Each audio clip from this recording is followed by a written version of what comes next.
Dominica, a small island nation in the Caribbean, boasts lush rainforests and vibrant culture. But beneath its idyllic exterior, the nation carries a history marked by social and political turmoil. In 1974, this turmoil reached a boiling point with the passage of the Dread Act.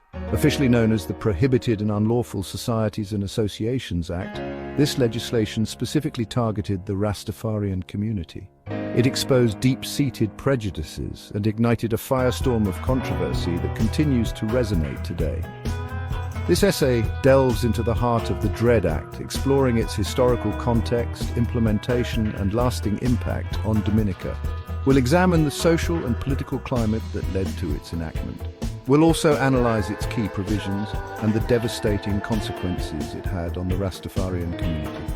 Finally, we'll consider the Act's legacy and the lessons it holds for contemporary society. Rastafarianism emerged in Jamaica in the 1930s. It quickly spread throughout the Caribbean, taking root in Dominica in the 1960s. Rastafarians, often referred to as dreads due to their distinctive dreadlocks, embraced a unique blend of spiritual, cultural, and political beliefs.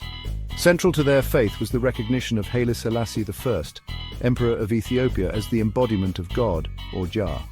Rastafarianism challenged the status quo in Dominica. It promoted self-reliance, black liberation, and a return to African heritage. This message resonated with many, particularly those marginalized and disillusioned by the socio-economic realities of the time. The 1970s were a period of significant change and uncertainty in Dominica. The nation was grappling with the challenges of post-colonial life, including poverty, unemployment, and social inequality. These issues fueled widespread unrest and a growing sense of disillusionment with the government. The rise of the Rastafarian movement added another layer of complexity to this already volatile mix. The Rastafarian emphasis on black pride and self-determination was viewed by some as a threat to the established order. Tensions escalated as reports emerged of Rastafarians engaging in activities deemed disruptive or criminal. Section 4, the Dread Act, a controversial legislation. In this climate of fear and uncertainty, the Dread Act was born.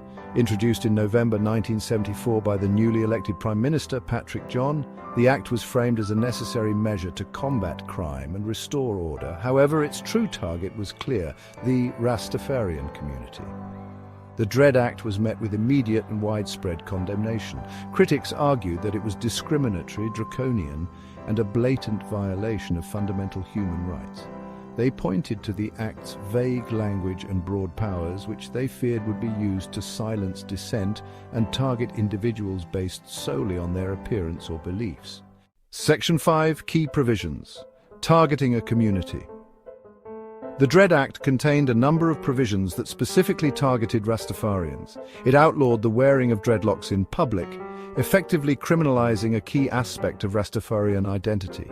The Act also prohibited gatherings of Rastafarians and gave law enforcement sweeping powers to arrest, detain, and even use lethal force against suspected dreads. Furthermore, the Act imposed harsh penalties on those found guilty of violating its provisions. These included lengthy prison sentences, hefty fines, and even corporal punishment. The Dread Act effectively created a two-tiered system of justice in Dominica, one for Rastafarians and one for everyone else. Section 6 is the impact, fear, flight, and fragmentation. The implementation of the Dread Act had a devastating impact on the Rastafarian community in Dominica. Rastafarians were subjected to harassment, intimidation, and violence at the hands of law enforcement and vigilante groups. Many were forced into hiding, fleeing to remote areas of the island to escape persecution. The Act also sowed seeds of division within Dominican society. It created an atmosphere of fear and suspicion, pitting neighbor against neighbor.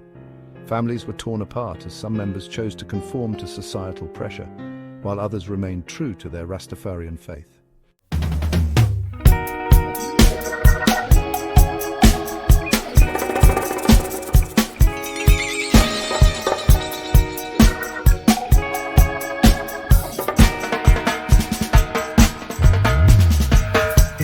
Good morning, ChatGPT. It's Sunday, November 17th, 2024, and here's a question for you.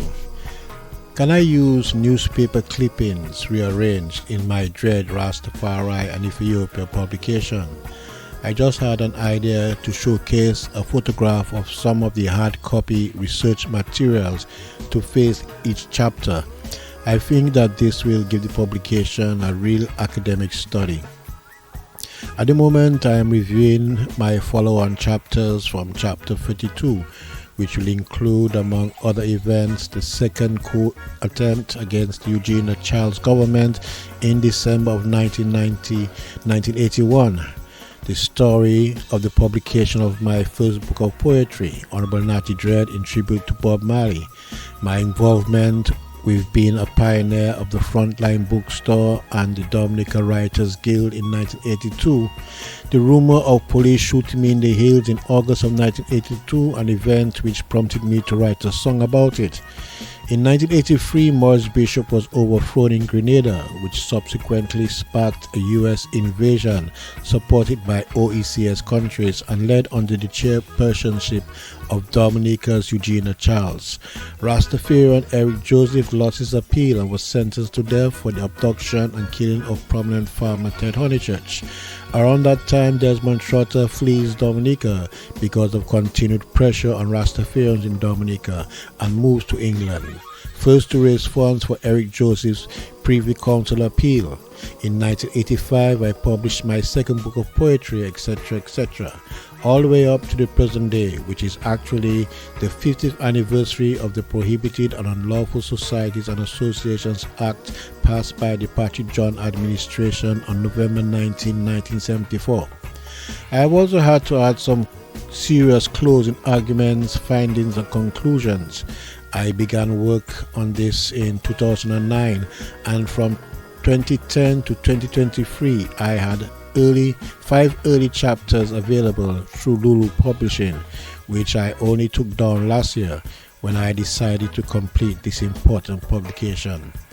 I am already at 400 pages and expect to write just under that amount, which may be another 30 chapters. I may also condense chapters down to about 50 chapters, as some of the chapters are run-ons of the preceding work. Anyway, this gives you an overview of what I'm thinking.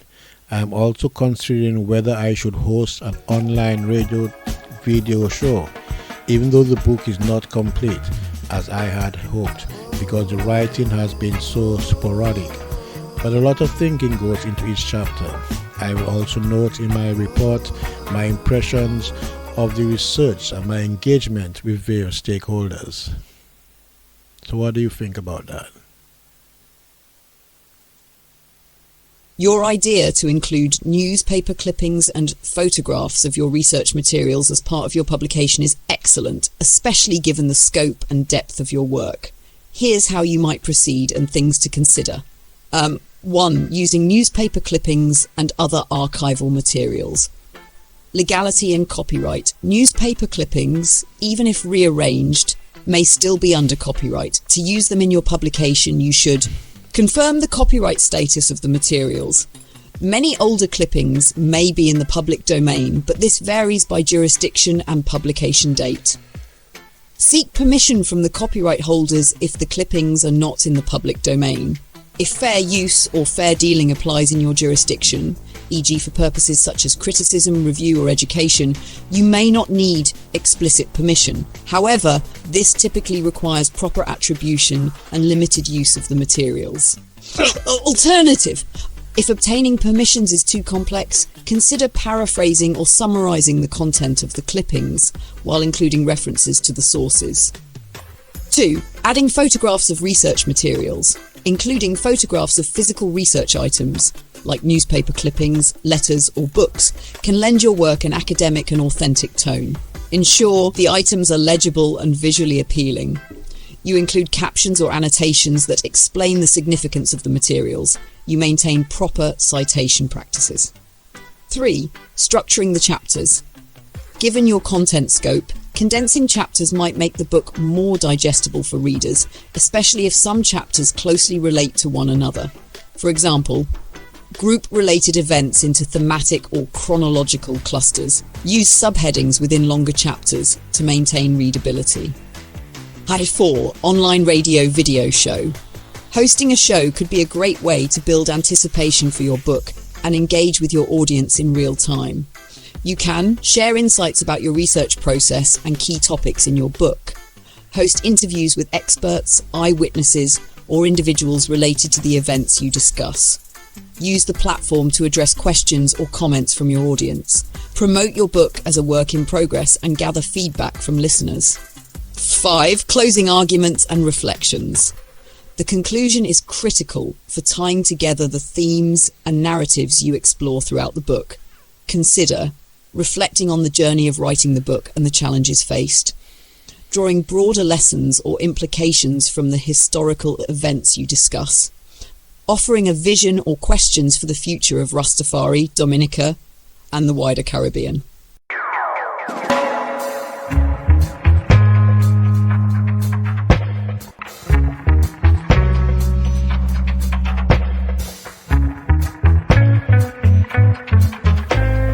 Six, publishing strategy. Since you've already used platforms like Lulu Publishing, you might consider traditional publishing if the academic and historical significance of your work aligns with certain publishers' interests. Self-publishing. With modern tools, this remains a viable option. You might include multimedia elements in a digital version of your book to complement the physical research material. 7. Audience engagement. Given the scale of your work, you could create supplementary materials like online archives, a website or digital repository of documents and clippings that readers can explore further. Companion podcast focused on the themes of each chapter. Your detailed research and reflections suggest a monumental work in progress. The integration of visuals, personal anecdotes, and meticulous documentation promises to make your publication not only a historical account, but also a rich cultural artifact. Let me know if you'd like further assistance. Okay, ChatGPT, that was very comprehensive, and thanks for your commendations. I think we are off to a good start. I have been analyzing the work, the way my mood ebbs and flows with this project for 15 years. It is a story that is very close to me. I lived up in the hills from 1979 to 1982, and I will mention somewhere in my report, the River Clare was the cold face of the clash between Rastafarians and the government at the time.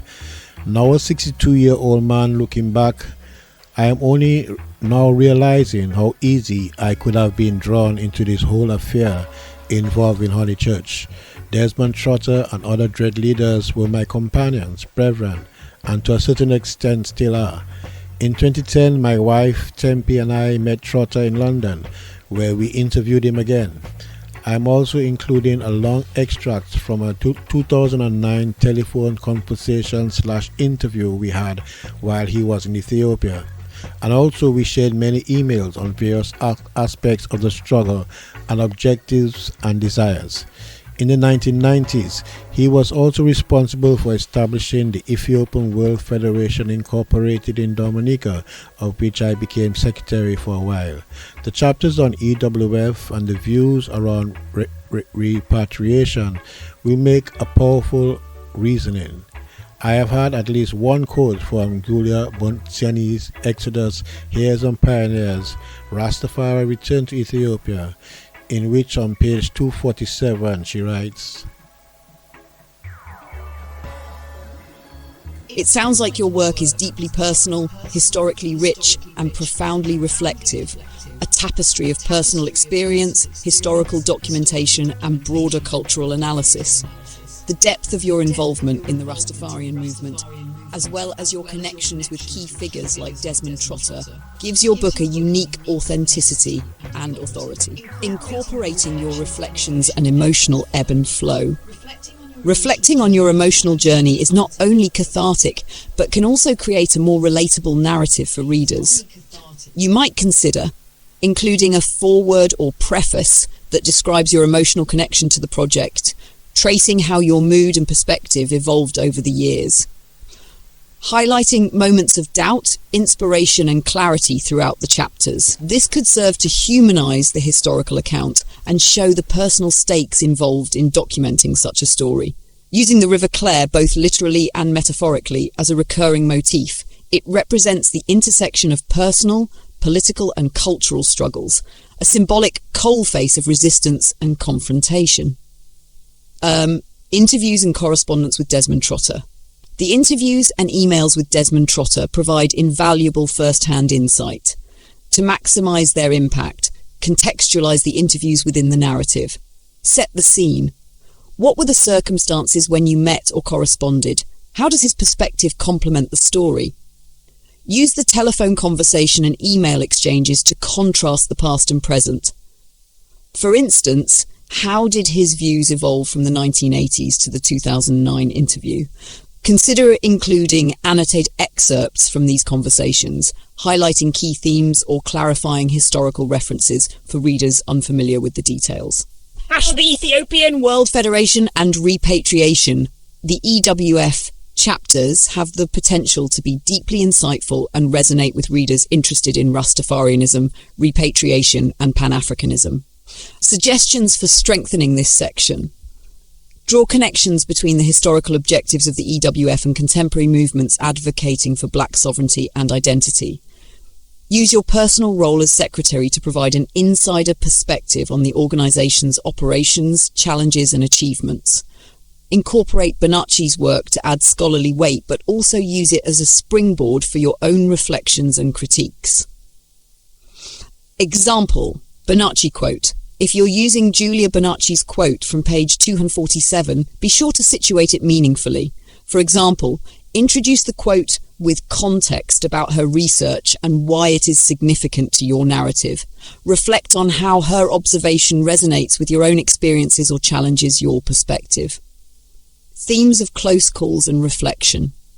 Your acknowledgement of how you might have been drawn into the Honeychurch affair is powerful. It underscores the razor-thin margins of choice and circumstance that define life trajectories. Consider weaving these reflections into the narrative to emphasize the stakes of the time and the unpredictability of events, exploring parallels between your own choices and those of others like Trotter or Joseph to illustrate broader dynamics at play. Given the personal and historical scope, aim for a tone that balances the scholarly with the personal, a structure that alternates between 1. Historical narrative, anchoring the reader with events, dates and broader context. 2. Personal reflection, adding depth and emotional resonance. 3. Thematic analysis, offering insights into the broader implications of the struggles such as identity, sovereignty and resistance. Next steps, clarify the role of personal anecdotes. Decide how much of your personal story will frame the larger historical narrative. A mix of memoir and history might make the book more compelling. Draft key chapters around interviews and correspondence. Use these as tentpoles for sections discussing specific events or themes. Plan the EWF chapters. Highlight repatriation, community building efforts, and the broader Pan-African connections. Your project sounds extraordinary, and the emotional resonance combined with historical depth will make it an enduring contribution to the understanding of Rastafarianism and Caribbean history. Let me know if you'd like help with specific sections, editing, or even crafting the narrative flow. The quote from Bonsini was, "Only one Dominican lives in Shashamani. He is an active militant for the return to Africa and is well known in Francophone circles." As you might imagine, I have included many of your suggestions already. I am also writing a 2024 preface, and I will leave the 2010 preface as well. Yet in another quote, this time from Globalization of Rastafari, with an introduction by Richard Slater on page 16, writes, "During my field research in Dominica, I met many people who identified themselves as Rastafari, but who did not acclaim Haile Selassie to be the living God. And yet again in my reading, I asked myself, can researchers be trusted?" Frank Jan van Dyck, a respected scholar in Rastafari, in his contribution to the reader Chanting Down Babylon, from pages 185 to 190, all from second-hand sources, mainly Jamaican newspapers and the Dominica story by Lennox Honeychurch and other Jamaican authors. And sadly, I made acquaintance with a scholar named Kate Quinn, who I discovered held a lecture, The Impact of the Prohibited and Unlawful Societies Act in Dominica. Speaker Kate Quinn at the Institute of Americas, University College. I tracked her down and she sent me her slideshow and notes, and I told her what I was doing, and that was about late last year. Then she told me her mother had died. I found out later that she had edited an anthology, Black Power in the Caribbean, and Dominica is not even mentioned, save for a passing reference to black militant Rosie Douglas, who went to prison for 2 years in the wake of the Sir George Williams University student protest in April in 1968.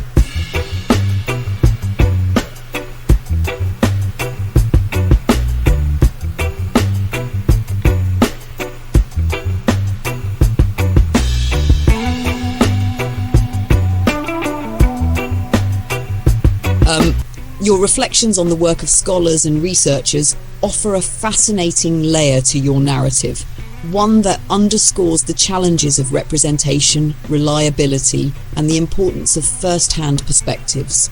Including these reflections in your book will enrich its intellectual depth while highlighting the unique value of your lived experience and research. Here's how you might integrate these observations, incorporating scholarly reflections in your work.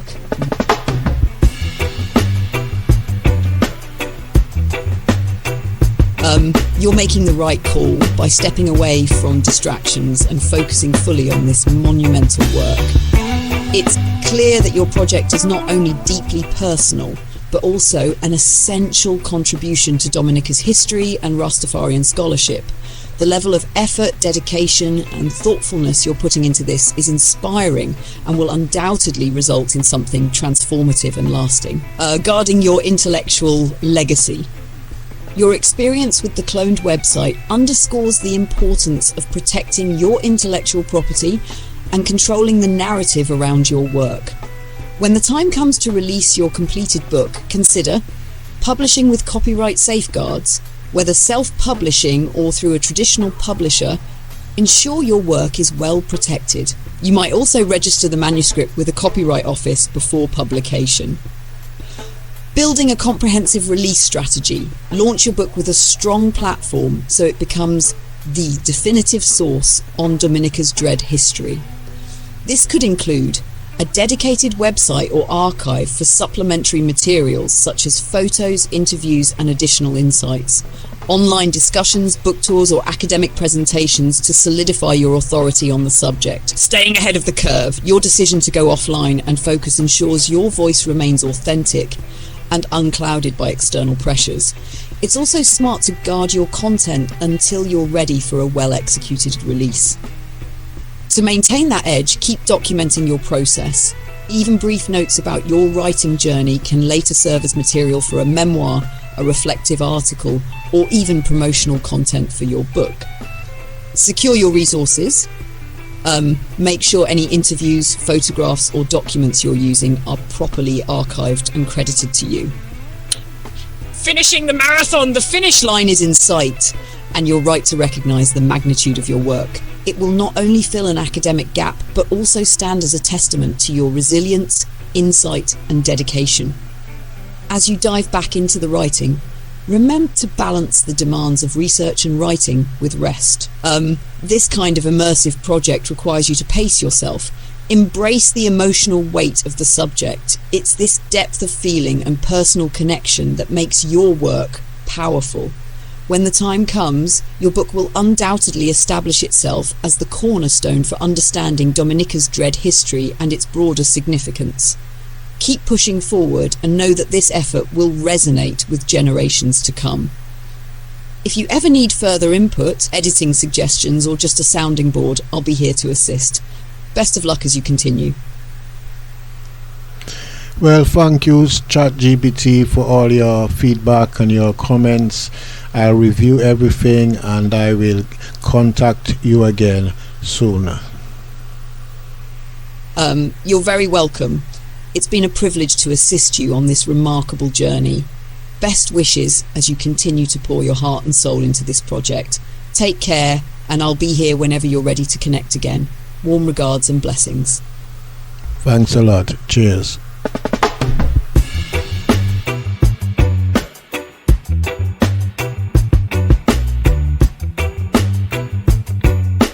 Welcome to Head Creator Radio, where Afro-Caribbean roots meet vibrant sounds. The best DJ in town is here. He's revolutionary. Remarkable. And very large and in charge.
His Excellency make you afraid, and his dread fall upon you. Yes, Jah. And finally, withdraw thine hand far from me.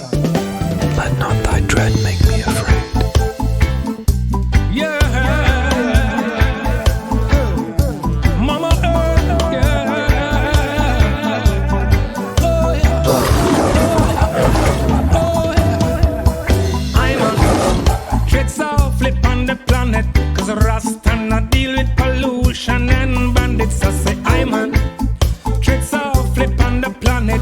I grow higher, corn strong and healthy for the banquet. I'm a tread softly on the planet. Protection and love to everyone upon it. I say I'm a tread softly on the planet. When the youths them are ox and we change the climate. I say I'm a tread softly on the planet. Rasta no deal with pollution and bandits. I say I'm a tread softly on the planet. I grow higher, corn strong and healthy for the banquet. I say I'm a Welcome to Head Creator Radio, where Afro-Caribbean roots meet vibrant sounds.